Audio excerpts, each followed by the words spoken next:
मध्य प्रदेश के ग्वालियर शहर के इंदरगंज थाना क्षेत्र अंतर्गत रहने वाले एक पीड़ित व्यक्ति श्याम बंसल ने पुलिस अधीक्षक कार्यालय जनसुनवाई में पहुंचकर न्याय के लिए गुहार लगाई है। फरियादी ने आवेदन के माध्यम से आरोपी पर एफआईआर दर्ज करने की मांग की है। बताया कि विशाल भारद्वाज से एक जमीन का सौदा 30 लाख रुपए किया था। जब जमीन के बारे में मौके पर जानकारी कुछ समय बाद पाई गई तो उस जमीन की रजिस्ट्री कई साल पहले किसी और को हो चुकी है। फरियादी ने अपने पैसे वापस पाने के लिए दिनांक 4 मार्च 2025 की पुलिस अधीक्षक कार्यालय पहुंचकर शिकायत दर्ज कराई थी। इसकी खबर विशाल भारद्वाज के परिजनों को लग गई तो उन्होंने दिनांक 22 मार्च 2025 को अपनी बहन और मां को मेरे पास भेज दिया। उन्होंने मेरा रास्ता रोककर मेरे को धमकाया और गाली गलौज किया। फिर मैं 23 मार्च 2025 को इस प्रकरण का आवेदन बहोड़ापुर थाने में दिया।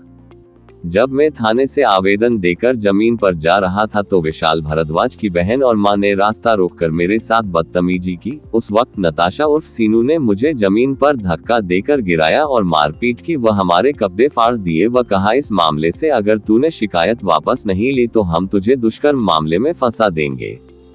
फरियादी श्याम बंसल ने बताया कि एक व्यक्ति ने जमीन बताकर करीब 30 लाख रुपए से ऊपर की रकम लेकर जमीन का एग्रीमेंट कर दिया।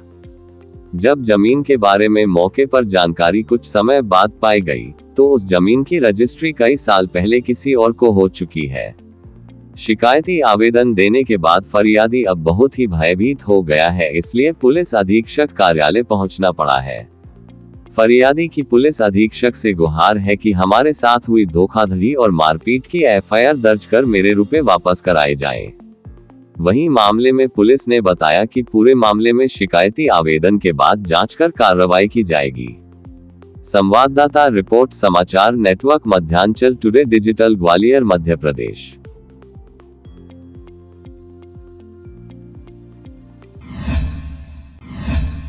क्या घटना हुई है आपके साथ में? आज एसपी ऑफिस में आए, किस तरीके की जनसुनवाई में क्या शिकायत लगाने आए?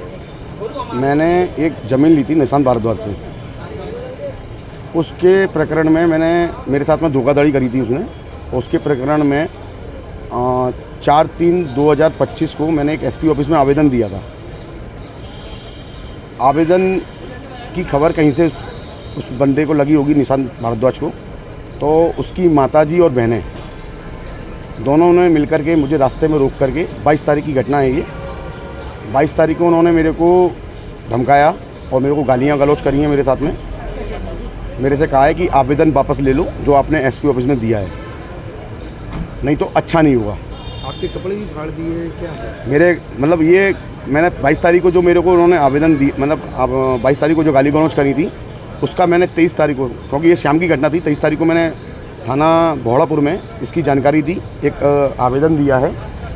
आवेदन ये आवेदन 23/3 को आवेदन दे के लौट रहा था मैं। शाम लगभग 4 बजे मैंने आवेदन दिया है और लगभग पंजाबी वाले पहुंचा हूं मैं अपनी ज़मीन पर। तब उन्होंने मेरे को रास्ते में फिर रोका। उस समय केवल नताशा कपूर उर्फ सीनू ने मेरे साथ में बदतमीजी की है, मेरे साथ में गाली गलौज की है, मेरे कपड़े भी फाड़े गए हैं। जो मेरी टी शर्ट मेरे साथ में है। क्या चाहते हैं एसपी साहब से? मैं एसपी साहब से ये चाहता हूँ कि मैं साहब ग्वालियर में भी रह पाऊँगा या नहीं रह पाऊँगा अगर ये घटना मेरे साथ होगी तो। आपने इसकी शिकायत की, एसपी साहब ने किस तरीके की सुनवाई के लिए बोला है? उन्होंने उसके लिए मतलब आगे थाने के लिए मार्क किया हुआ है। मुझे अभी कोई संतोषजनक जवाब नहीं मिला है। मैं ग्वालियर में रह पाऊँगा नहीं रह पाऊँगा। ये मेरे फटे हुए कपड़े हैं,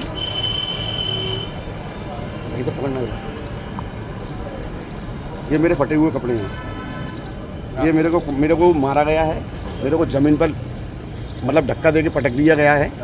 और मतलब मैं इस चीज़ से इतना भयभीत हूँ, मैं पैसा भी दिया बैठा हुआ हूँ, ज़मीन भी नहीं है, पैसा भी नहीं है। और निशांत भारद्वाज के पिताजी जसपाल भारद्वाज, उनके चाचा सुरेश, ये सब लोग मेरे सामने नहीं आना चाहते। उन्होंने अपनी माताजी को और अपनी बहन को मेरे सामने कर दिया है और धमकी दे रही हैं कि मैं अपने कपड़े फाड़ करके थाने पहुंच जाऊंगी, तेरे खिलाफ मुकदमा कायम कराऊंगी। इसकी जानकारी आपने थाना प्रभारी को दी है? जानकारी मैंने थाना प्रभारी को 23/3 को शाम 4 बजे में लगभग अपना जो 22 तारीख की घटना थी मेरे साथ में, वो मैं उनको दे करके आया था। आवेदन भी देकर आया हूँ।